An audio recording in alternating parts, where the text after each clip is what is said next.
Hey, everybody, Russell Gray, co-host of the Real Estate Guys radio show, here for another edition of Boots on the Ground. Today, we're going to be talking about legal with our friend and attorney, Mauricio Rauld. How you doing, Mauricio? Good, Russ. How you doing? Good, happy, excited to talk to you. This is our August 2020 edition, and there's a lot going on. Obviously, for those of you who aren't familiar, Mauricio is a syndication attorney. He specializes in working with people who are putting together deals. And so who we're really talking to are people that are either real estate investors that are wanting to raise money from private investors and do bigger deals. That's what syndication is. People who are already syndicating and just want to stay on top of what's going on in the space, or accredited investors, or I guess sophisticated investors with the right type of relationship with a syndicator who want to invest passively. So if you don't fit in any of those categories, this may or may not be of interest to you, but that's what we're going to be talking about. So Mauricio, let me just kind of open up and ask you a little bit in your practice as you're dealing with people who are out there putting together deals. We're obviously in a very strained environment, COVID-19, lockdown, lots of money being printed, but lending tightening up. And a lot of people just fear of making a move. There are people sitting on their hands. What are you seeing with your clientele? How is it affecting their business? Is it creating opportunities, challenges? What are you seeing? Yeah, a little bit of everything, right? So this, from my vantage point, started happening in March. Early March, we were probably on pace to have a pretty kind of record month in terms of volume of clients that wanted to do syndications. And then literally the first week of March, it just stopped. Everything froze. And I think that's obviously, looking back now, the lenders had a lot to do with that. The lenders were a little concerned. They didn't know what was happening. Nobody really knew. There was a lot of uncertainty, which basically, either syndicators who had deals pending decided to pull out, or they just didn't want to pursue. They just wanted to kind of sit and wait. And so for about 2 months, at least from my vantage point, about 2 months went by where really no activity was going on. There's just so much uncertainty that nothing was happening. But so that was at March, so that gets us to about May. And then starting in the middle of May and going into June and July now, I could sense, it was a palpable sensation. You could see how people, it was kind of unthawing, and slowly but surely people were coming back in, to the point now, honestly, the last probably 2 or 3 weeks, I just see kind of, it's like almost like the avalanche coming, and maybe all those people who in March and April were pausing and stopping, now they're kind of starting to kind of put their toes back in the water, and they're all kind of coming in at the same time. So we've seen a huge influx of people interested in syndicating, with the twist, just to kind of, maybe I'm getting a little bit ahead of myself, but with the twist that there's been a lot of interest on putting together funds, opportunity funds, versus before COVID, you'd see people actually acquiring individual properties and trying to syndicate individual properties. Now people, I think, are anticipating that there's going to be some great opportunities here down the pipe, and they want to get positioned now so that when that opportunity arrives, they're ready to go. Yeah, well, I mean, I think that makes a lot of sense when you're sailing into an economic disaster. As we're sitting here recording, the GDP numbers were just announced, and minus 32%, worst ever. Even though, allegedly it's not as bad as they thought it would be, set the bar really, really low and then just come in a little bit above it so everybody doesn't feel so bad. But it's a train wreck. And the question is how much of it is going to be permanent damage to the economy? How much of these job losses are going to be permanent? How many of these business closures? There's bankruptcy where you get to restructure and stay in business, and then there's bankruptcy where you just disappear. And of course, the other side of that is a lot of debt goes bad. Now, the good news on that is a lot of that debt is part of the capital structure that's propping up prices, and prices will drop in an environment where those debt structures collapse. And you may think, well, that's terrible. Well, it's terrible if you're an owner, but it's not bad if you're going to go out there and be a buyer. And I think what you're saying, Mauricio, is that the syndicators who are smart enough to look down the road are going, hey, I know there's going to be deals. I don't know where, I don't know when, but there's money right now available. 40 million plus people have lost their jobs, which means their 401ks, which were previously in jail and restricted to being only able to be invested in whatever their employers made available to them, are now available to be in self-directed IRAs. So that's one of the great tools. And then, of course, married to that are some of the changes that we talked with our friend Damian Lupo about with the CARES Act and the ability to access some of that money that they've changed some of the rules, at least temporarily, to help stimulate the economy and free up that capital. So I don't know if you have any visibility into that part of it in terms of how people are putting their deals together. Have you seen much of a trend in that regard? Well, let me just make a quick comment about the lending. One of the reasons, as you mentioned, the lending wasn't really happening back in March or April is because, again, the uncertainty. We didn't really know. I literally had clients and people I associate with concerned that maybe they were going to have literally like a 50% economic vacancy in their properties. Like they literally were that concerned. And since we've seen that not happen until now, lenders are now also becoming to fall up a little bit, and lending is becoming a little bit easier. The question, of course, that everybody is asking and we don't have clarity on is how much of the stimulus that's out there, right? You mentioned some of that stimulus, but obviously the unemployment benefits and the PPP money and the economic impact, the emergency loans that were coming out, those all have had, we don't know how much of an impact those are going to have. And so depending on how that works out, that'll dictate, what direction the clients are going to go. But the structures that what most of my clients are looking for are really these opportunities, because one of the things I think that a lot of my clients believe is going to happen is there are going to be some opportunities, but the people who have their ducks in a row, meaning they've got the cash in the bank and can close in 7 days or 10 days or whatever, and it doesn't even have to be real estate, right? It could be something else. Maybe there's, like you said, there's a bankrupt company that absolutely needs the cash by next week.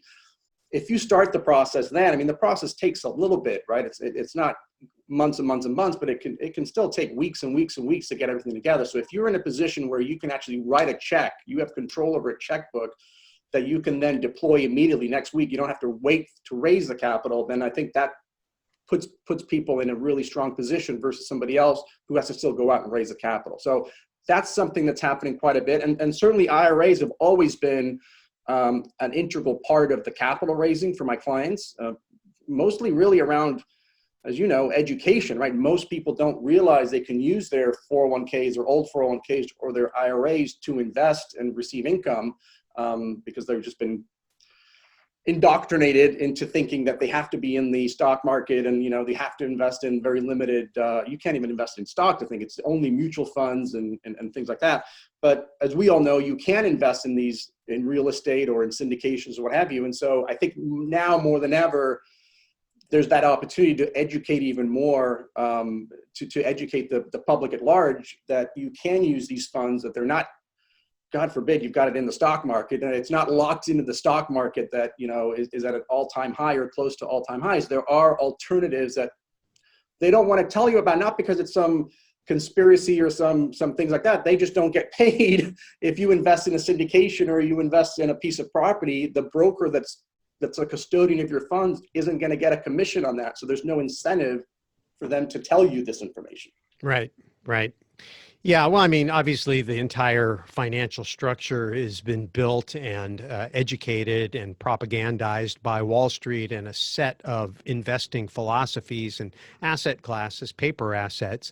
And of course, we're all about real assets, Main Street, investing in Main Street. That's the whole mission behind the syndication program and what you help people do. So, okay, so that's IRAs. And then I think the idea of a fund makes sense. And the concept that people are seeing it is great because I think, you think about it right now, even on the lending side with the lenders being willing to lend, I think the Fed has convinced the market that they have their back. They have convinced the market we will print as much money as we need to print. We will provide it to the government. We will provide it directly to corporations by buying their bonds. We will buy ETFs. We will get it into circulation as quickly as we can. And I think some of the issues that we've had is the distribution of money from source, the Fed, to Main Street is a little bit broken. This whole PPP program was rolled out and these other stimulus loan programs were rolled out, but that's a lot of money to try to move, a lot of infrastructure that didn't exist that had to come into place all at once. And I think that what you're saying anecdotally, kind of with your thumb on the pulse of what people are doing, is the marketplace is beginning to have faith that the Fed is going to provide the money and also beginning to either feel or believe that the flow of money from Fed to market is either going to happen or already begun to happen. And I think it'll start to pick up speed. And that's why the idea of being liquid is such an important concept. So if I'm a investor, let's talk a little bit, not from the syndicator side, but let's talk about it from the passive investor, the person who's looking at investing in a syndication. And I know you don't necessarily get involved too deeply with those folks directly, but are you seeing anything with respect to that side of it, either questions or things that you're having to put into offering documents that in response to people having concerns or questions, and maybe a broader question, not to throw too much at you in one thing, but kind of the fundamental differences in an offering document that is about a specific deal versus an offering document that is really about, hey, just give me a bunch of money and I'm going to go invest it in the best deals I can find, which is a blind fund. Yeah, let me answer the last one first. I mean, there's a huge difference between raising money for a specific deal, especially from the vantage point of the investor, from a specific deal versus a fund. When you're investing in if I'm a passive investor and I want to invest in a syndication with a project specific deal, I can see it. I'm looking at the property. I know exactly where it's located, what market it is.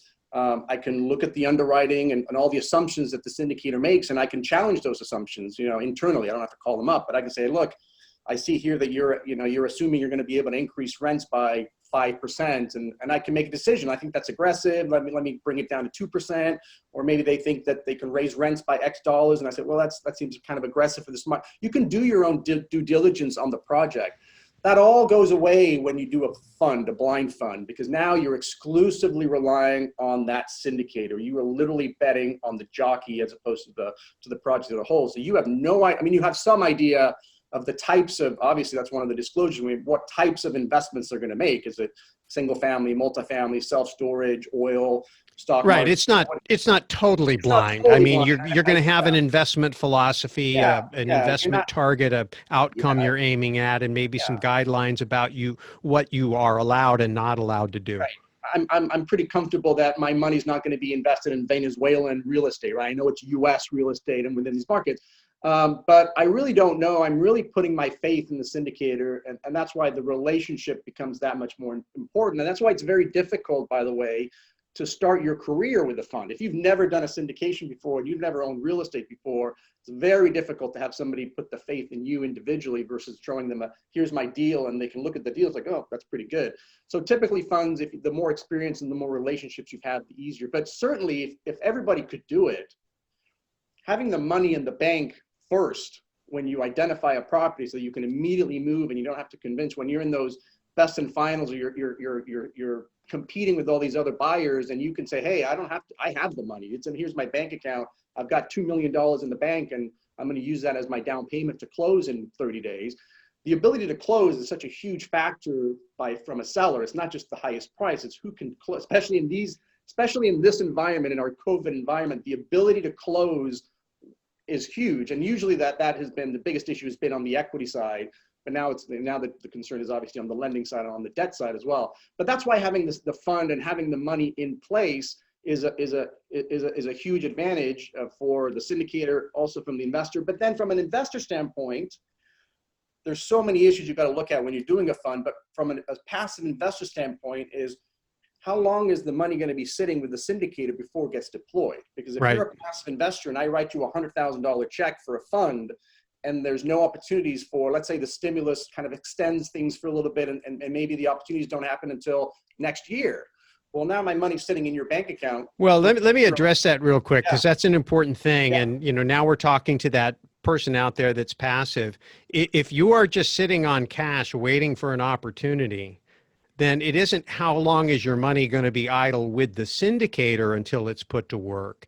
It's what's the difference between how fast it's going to get to work if you're managing it versus if someone else is managing it who's aggressively out there looking for deals. If it's a shorter path to getting a return on your investment, to park it with someone else who's better positioned to move quickly, that can actually be a good move, even though there's some downtime, and even though that downtime technically dilutes your return from the moment you turn it over to the syndicator. But in reality, it could increase your ROI in terms of how quickly your money actually gets deployed in the real world. So that's an important distinction. I think the other thing, too, is just understanding the concept of waiting until the market puts in a bottom. Here's the thing. whether it's a buyer's market or whether it's a seller's market, the best deals are always a seller's market.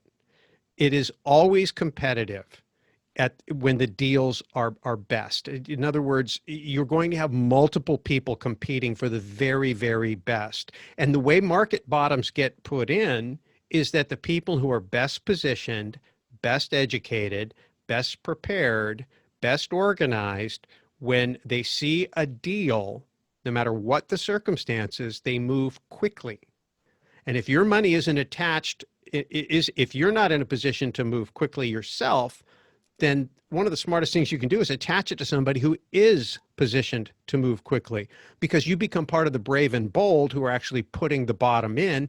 And by definition, when you're putting the bottom in, you're getting the best deals, because everybody that buys after the bottom is in is buying something less than the best deals. And I think a lot of people don't understand that. And so, that's really not like a current trend, but it really is kind of a philosophy, I think, that needs to raise up to the awareness of investors' minds, both on the syndicator side, when you're talking to prospective investors and dealing with this quote unquote objection or concern. And then also, as an individual passive investor getting ready to deploy capital. And if someone can make the argument that it's low ROI if my money sits idle, but it's always got to be compared to what? And anyway, I digress a little bit, but I thought that was an important point. That is a current trend, because that's exactly right. I mean, look at the current trend, like it's always compared to what. And so if your comparison is, I got to put it in the stock market and I end up losing 10%, earning zero is better than losing 10%, first of all. But second of all, that also gives the syndicators, and we've been working with a lot of my clients addressing these issues, is there's ways you can structure it where maybe you are giving them a little bit of a return while the money's sitting idle. Or a lot of times the syndicator won't ask for all the money up front. They may ask for a commitment right now for $100,000, for example, but they may only require you to put 10, 20, 30,000 in right now. And then with the understanding that, hey, when I find a deal, there's going to be a short fuse for me to essentially do a cash call or request the remaining 70, and you've got to be ready to go in 5 days or whatever. So coming back to kind of where we're at in the cycle, are you seeing the beginnings of an increase in velocity? Are your clients, are they bringing money in right now, slower than before, the same, faster? Is it picking up speed from maybe down at the bottom in March? What are you seeing? Yeah, I'm seeing a pickup. There's definitely been people who have closed on project-specific deals. So that is still happening. Deals are still getting done. Deals that were even in the middle of being done back in COVID are now starting to get closed. They kind of got stuck for 3 months and now are closing. Or people are still finding opportunities. They're finding, properties that they like, and they're finding a lender, and the numbers make sense, and they're raising the capital and they're closing. The fund piece takes a little bit longer. So all the funds that I've started working on the last month or so, they're still in sort of design phase, or we're still trying to figure out the structure.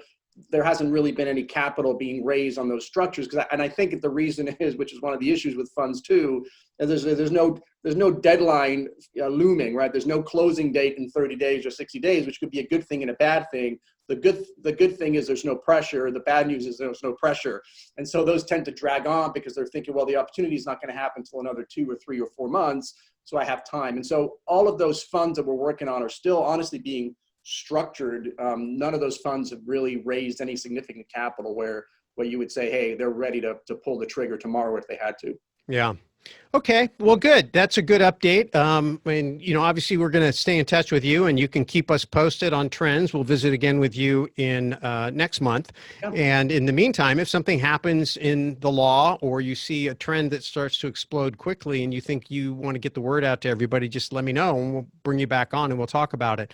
Meanwhile, if anybody out there is listening and they want to contact Mauricio, the best way to find him is just go to realestateguysradio.com, look under the resources tab. We have a provider network, and you can find him in that listing there if you're interested in putting together a syndication. And I don't know, Mauricio, do you advise people who are interested in investing in a syndication, maybe reviewing the offering documents of the offeror? Is that part of your practice, or not? No, but I have people that I can refer them to. So I have a Rolodex, and if that's a service they need, I can definitely put them in touch with the right people. Okay, perfect. So now you have a friend in the syndication law business, and that would be Mauricio Rauld. Thanks a lot for your time today, buddy. Appreciate it. Thanks, Russ. Appreciate it. All right, take care.